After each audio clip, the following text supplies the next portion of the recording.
অপর প্রতিনিধি ব্রতদীপ ভট্টাচার্য সেই মিছিলে রয়েছেন, সেই অবস্থানে রয়েছেন চাকরিহারারা, যারা এই অধিকার বুঝে নেওয়ার লড়াইয়ে নেমেছেন। কি বলছেন তারা? ব্রত, দেখো, বেশ কয়েক ঘন্টা কেটে গিয়েছে করুণাময়ী থেকে এসএসসি ভবনে এসে তারা কিন্তু এই অবস্থান চালিয়ে যাচ্ছেন, এবং বেশ কয়েক ঘন্টা নয়, যেদিন থেকে রায় বেরিয়েছে তারপর কিন্তু এক সপ্তাহ পার হয়ে গিয়েছে, এবং এই এক সপ্তাহ ধরে এই চাকরিহারা শিক্ষক শিক্ষিকা এবং অশিক্ষক কর্মীরা তারা কিন্তু এভাবে পথেই রয়েছে।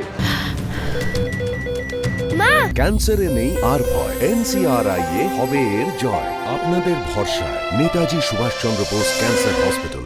যেমনটা বলছিলাম পাপিয়া, প্রায় এক সপ্তাহ পার হয়ে গিয়েছে রায়ের, এবং তারপর থেকে এই চাকরিহারা শিক্ষক শিক্ষা এবং অশিক্ষক কর্মীরা তারা কিন্তু পথেই রয়েছেন। কসবার ঘটনা আমরা দেখছি, তারপর আজকে মিছিল করে তারা সেখানে বসে পড়েছেন। আমার সঙ্গে একজন শিক্ষক রয়েছে, দিব্যেন্দুকে একটু ছবিটা দেখাতে বলবো, এবং তার সঙ্গে একটি প্ল্যাকার্ড রয়েছে, তিনি গলায় সেই প্ল্যাকার্ড ঝুলিয়ে এসছেন, এবং সেখানে লেখা we are not criminals, we are teachers. আমরা অপরাধী নই, আমরা শিক্ষক। এই ধরনের প্ল্যাকার্ড নিয়ে কেন? গত পরশু দিনকে কসবাতে যে কাণ্ডটি ঘটেছিল কসবার যে ডিআই অফিসের সামনে, সেখানে আমি নিজেও উপস্থিত ছিলাম, কারণ আমি নিজেও 2016 প্যানেলের একজন আনটেন্টেড একজন টিচার 2016 প্যানেলে। এবং সেখানে যে পুলিশের যে নির্যাতন, আমাদের দাবি ছিল, কিছু নির্দিষ্ট দাবি নিয়ে আমরা সেখানে গেছিলাম। তো সেখানে পুলিশের যে নির্যাতন হয়েছে, এবং আমার নিজের স্কুলেরই সহকর্মীকে মারধর করা হয়েছে, এবং সেখানে আমরা দেখেছি অনেক টিচার, অনেক ম্যাডামকে মারধর করা হয়েছে, লাঠিচার্জ করা হয়েছে। আমাদের কিন্তু তরফ থেকে কিন্তু কোনো প্ররোচনা ছিল না, ঠিক আছে? আমরা ওখানেই বসে অবস্থান করছিলাম, তারপরে এরকম কিছু উত্তেজনামূলক বাক্য বিনিময় হয়। ব্রতদীপ, তুমি আমাদের সঙ্গে থাকো। অর্থাৎ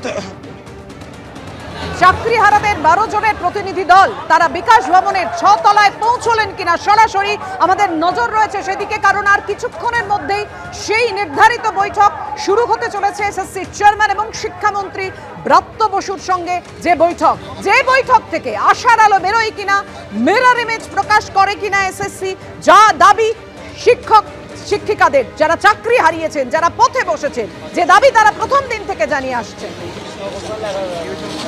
কোন রূপলি রেখা দেখা যায় কিনা আজকের বৈঠক থেকে নজর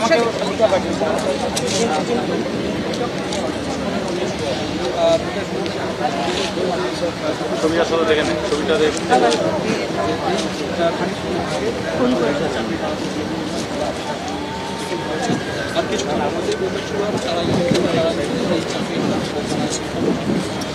তারা কথা বলে দিচ্ছেন